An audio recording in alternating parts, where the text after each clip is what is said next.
सीमेवरील वाढता तणाव आणि शेजारील देशाकडून शस्त्रसंधी कराराचं वारंवार उल्लंघन यामुळे लष्करातील जवानांवर जबाबदारी अतिशय वाढली आहे। संपूर्ण देशभरात दिवाळी साजरी होत असताना हे सैनिक देशरक्षणासाठी सीमेवर तैनात आहेत। आपल्या परिवारापासून हजारो मैल दूर असणाऱ्या सैनिकांच्या परिवारातील सदस्यांच्या भावना जाणून घेण्यासाठी काश्मीर सीमेवर कर्तव्य बजावत असणारे लेफ्टनंट कर्नल ललित तहाराबादकर यांचे वडील दिलीप तहाराबादकर आणि आई मानसी तहाराबादकर आज आपल्या स्टुडिओत आले आहेत। दिलीपजी, मानसीताई, 9:30च्या बातमीपत्रात आपलं मनपूर्वक स्वागत आणि सर्वप्रथम दिवाळीच्या तुम्हाला खूप खूप शुभेच्छा। धनत्रयोदशी देशभरात दिवाळी साजरी होते। मुळातच आपण गेल्या काही दिवसातल्या जर घटना काही महिन्यातल्या पाहिल्या तर सतत सीमेवरचा वाढता तणाव ह्यामुळे रोज तिथल्या सैन्याचे हल्ले आपल्यावर ही नित्याची बातमी। आज आपल्या बातम्यातही आपण पाहिलं कित्येक बातम्या त्याच्या होत्या, त्या सीमेवरच्या तणावाच्या होत्या। अशावेळी आपला मुलगा कर्नल ललितजी तिकडे सीमेवर आहेत, तिथे आहेत, जवळजवळ 13 वर्ष ते सैन्याबरोबर आहेत। आज दिवाळीच्या दिवशी आपल्या मनात नेमकं काय वाटतं? आपल्याला त्यांचा अतिशय अभिमान आहे, सर्व सैनिकांचा आपल्याला अभिमान आहे, पण इतक्या मोठ्या सणाच्या वेळी आपला चिरंजीव आपल्याबरोबर आता नाही आहेत, काय वाटतं आहे तुम्हाला? ललित आज आमच्याबरोबर नाही, ही सल थोडीशी आहे, पण तरी सुद्धा ललित अत्यंत आदर्श काम करतो आहे। ललित देशरक्षणाचं काम करतो आहे। जे धनुष्य पेलवणं हे सहजासहजी शक्य नसतं, ते ललित पेलवतो आहे, ह्याचा निश्चितच अभिमान आहे। निश्चितच। दिलीपजी, जवळजवळ 12 वर्ष झाले की ललित आपल्या सैन्य दलात सैन्यात भरती झालेले आहेत। अतिशय कठोर परिश्रमाने त्यांनी त्यांची जागा ते निर्माण करतायत, वेगवेगळ्या लढाया खऱ्या अर्थाने जिंकत। खरोखर अभिमान आहे आपल्या सगळ्यांनाच। ह्या 12 वर्षाचा त्याचा तिकडल्या प्रवासाबद्दल आपल्या वडील म्हणून आपल्या मनात काय आठवणी आहेत? कधीपासून त्यांनी जॉईन व्हायचं ठरवलं? कशा प्रकारे हा प्रवास आपल्यासमोर घडला असं वाटतं? मुळात ललित हा 10वी-11वीच्या टप्प्यात असताना त्याला प्रहार, नाना पाटेकरचा प्रहार हा सिनेमा बघायला मिळाला। किंबहुना मी तो त्याला खास करून दाखवला की माणसाची ह्युमन बॉडी काय एक्सटेंट पर्यंत ताणली जाऊ शकते, काय होऊ शकतं, ती जी स्ट्रेंथ आहे ती बघ, ते लक्षात ठेव आणि त्याचा अभ्यास कर। आणि त्या एका सिनेमाकडे बघून नाना पाटेकरचा पूर्ण ते त्यांनी जे उभं केलेलं आहे ते बघून तो जो काय भारावून गेला। आणि आम्हालाही सांगायला अभिमान वाटतो की ललित कधी अभ्यास करताना कंटाळला की मी त्याला म्हणायचो, कमांडो खडे हो जाओ, अभी सोने का नहीं, की तो कामाला लागायचा, अभ्यास करायचा। कुठल्याही काळात पीटर डिसोजा खडे हो जाओ म्हटलं की तो। आणि मेडिकल इंजिनिअरिंगला ऍडमिशन मिळत असून सहजासहजी सुद्धा त्यांनी सैन्याचा मार्ग स्वीकारला। त्यामागे भरपूर परिश्रम होते, एक जिद्द होती सैन्यावर सीमेवर जाण्याची, लढायला जाण्याची। आई पहिल्या पोस्टिंग पासून जे बारामुल्लाला झालं होतं आणि बारामुल्ला असो, पूंछ असो, राजौरी ही गावं आपल्याला सतत आपल्या बातम्यात येतात, कारण इतका सेन्सिटिव्ह वे आहे। पहिलं पोस्टिंग तिकडे झालं होतं। काय आठवणी तिकडल्या तुम्हाला जाणवतात ज्या त्या शेअर करू शकले? एक खूप कॉन्फिडेन्शियल असतात काही, पण काय प्रकारचं त्यांनी अनुभव सांगितले? त्या प्रकारच्या अनुभवांमध्ये प्रामुख्याने हवामानाची अत्यंत प्रतिकूलता हा त्यातला फार महत्वाचा घटक आहे। दुसरी 12 डिग्री सेंटीग्रेड, 20 डिग्री उणे 20 डिग्री सेंटीग्रेड एवढं टेम्परेचर असतं। हाय अल्टिट्यूड म्हणजे 17,000 ते 18,000 फुटावर ही मुलं काम करतात। आणि ह्याच्या ललितच्या अंडर जवळजवळ 25 ते 30 किलोमीटरचा एलओसीचा भाग होता। आणि रोज त्याचं काम एवढंच की एका पोस्टवरनं दुसऱ्या पोस्टवर जायचं, तिकडच्या सैनिकांना रिलीज करायचं, पुढच्या पोस्टवर जायचं आणि ह्या टोकावर निघायचं, त्या टोकाला पोचायचं, तिथं विश्रांती घ्यायची, परत यायचं।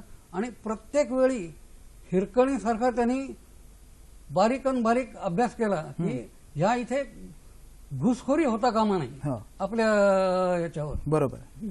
ह्याप्रमाणेच दुसरी महत्वाची गोष्ट म्हणजे फौजेमधल्या किंवा डिफेन्स मधल्या लोकांची, जवान असो किंवा कुणीही असो, प्रत्येक व्यक्तीची दुसऱ्याकरता जीव देण्याची सुद्धा कायम तयारी असते। हे अत्यंत वैशिष्ट्यपूर्ण आहे। म्हणजे ललित एकदा सहज म्हणाला सुद्धा होता की आई, मैत्री वगैरे सगळ्या गोष्टी मला मान्य आहेत, पण माझा मरणाचा क्षण जवळ आल्यावर जो मरायला तयार आहे तो माझा मित्र। आणि हे मला त्यावेळेला म्हणजे ऑपरेशन केलं किंवा आर्मीमध्ये मी जेव्हा वावरतो तेव्हा मी ह्या लोकांमुळे मी माझं उद्दिष्ट पार करू शकतो. आणि आमच्यात प्रचंड एकजूट म्हणण्यापेक्षा आम्ही फक्त वेगळे राहतो पण आमचे जीव एकच आहेत. बरोबर, इतकी त्यांच्यात एकी असते. दिलीपजी, देशभावना जी आहे की आता आपण अतिशय स्ट्रॉंग हे आहे की एक राष्ट्रीयत्वाची भावना आहे की ह्या प्रकारच्या जेव्हा बातम्या येतात की पूर्ण समाजमन ढवळून निघतं की कुठेतरी आपणही त्या सैन्याचा भाग व्हावा असं वाटतं, अशी भावना असते. मुळात आपण जी तुमच्या चिरंजीवांची ललितबद्दलची त्याची जी देशभावना हे आहे एक सैन्याचा एक अविभाज्य घटक म्हणून, या देशसेवेविषयी काय सांगाल? आपल्याला काय वाटतं, आपल्याला कसं समर्पित आयुष्य ती मंडळी जगतायत तिथे? मुळात आपलं पार्लमेंट इथे देश एकवटला आहे, तसं आपलं लष्कर इथे देश एकवटला आहे. इथे कुठलाही प्रांतभेद नाही, कुठलीही जातीय भेद नाही, इथे कुठलाही धर्मभेद नाही. बरोबर. इथे फक्त तुम्ही आणि ऑलिव्ह ग्रीन युनिफॉर्म, बस एवढं एकच आहे. आणि त्या एकजुटीने त्या तन्मनाने ती माणसं काम करतात. ते समर्पण माझ्या दृष्टीने फार महत्वाचं आहे की देशसेवा करताना मग मी माझ्या प्रांताचा विचार करतो का माझ्या देशाचा विचार करतो का माझ्या कुटुंबाचा विचार करतो.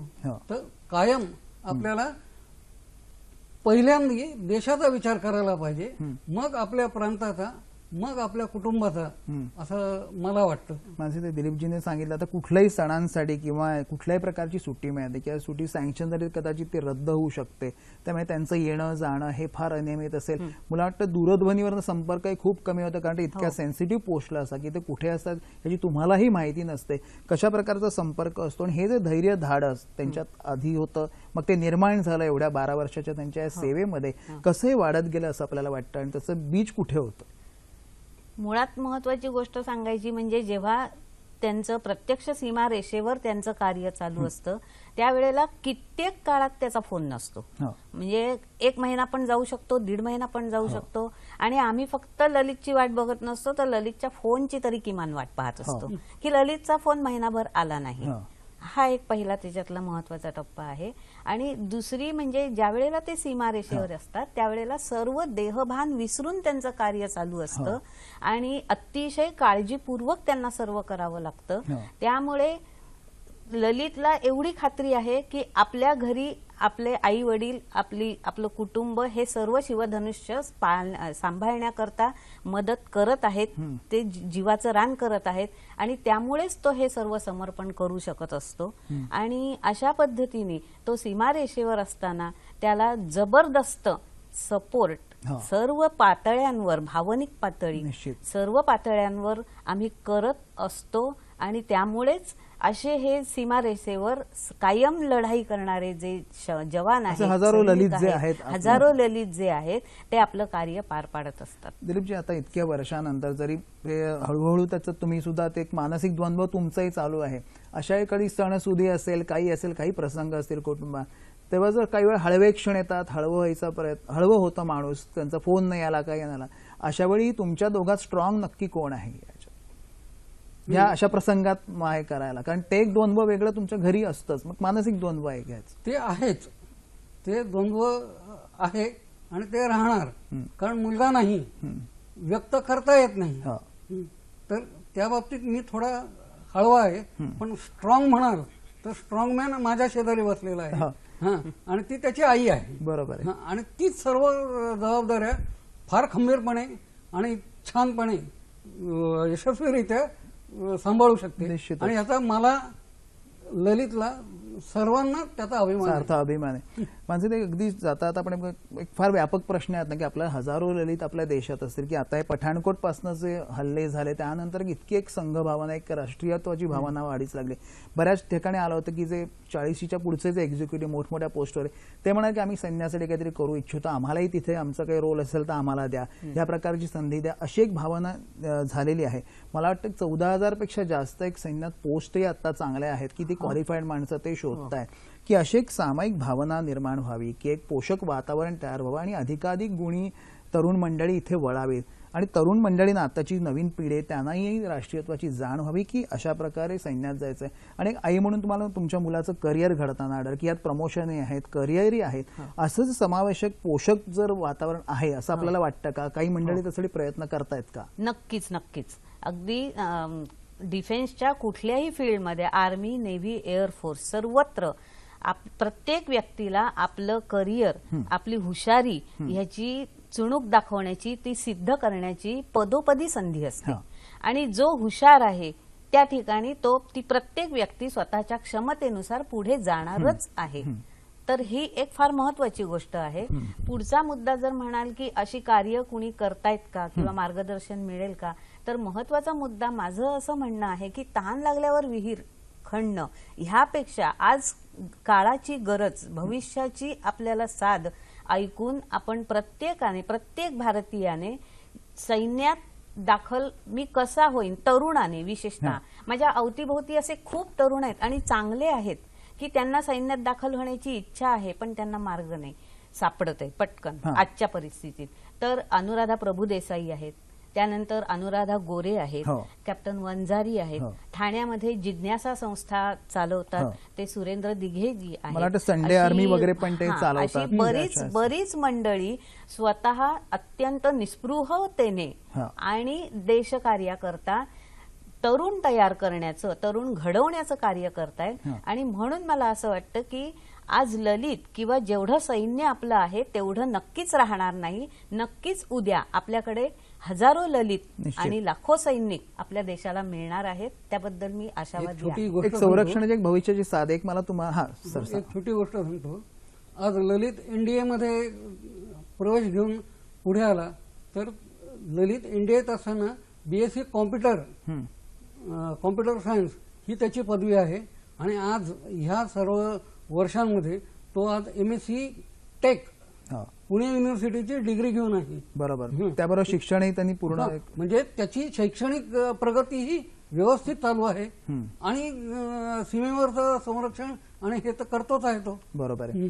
मला वाटतं कुठेतरी दिलीपजी मानसे, आपण इथे दिवाळीच्या पणत्याला होतोय, फटाके फोडते, तिथे वेगळ्या तऱ्हेचे ते फटाके हे करतायत, वेगळ्या तऱ्हेचं तिथे रक्षणासाठी हे करतायत आणि सगळ्यांसाठी अभिमानाची गोष्ट आहे. आणि मी जसं म्हटलं की कुटुंबाची साथ होती, त्याला एक प्रकारचं वेगळं एक तुम्ही मानसिक शौर्य तुम्ही दाखवलं. हे सगळ्या म्हटलं तसं की आपण इथे दिवाळी लावतो आहोत पण फटाके ते लोक सीमेवर वाजवतात आणि व्यवस्थित कानाखाली फटाके काढणं, तो जो काय प्रकार आहे तो सीमेवर काढतात. आपल्या सगळ्यांना अभिमान आहे. आज आपण या दिवाळीच्या दिवशी आमच्याशी गप्पा मारल्या, सहभागी झाला. पुन्हा एकदा आपल्याला दीपावलीच्या शुभेच्छा. आणि कधी ललितजींचा फोन आला, आमच्या सगळ्यांतर्फे त्यांनाही शुभेच्छा द्या. धन्यवाद.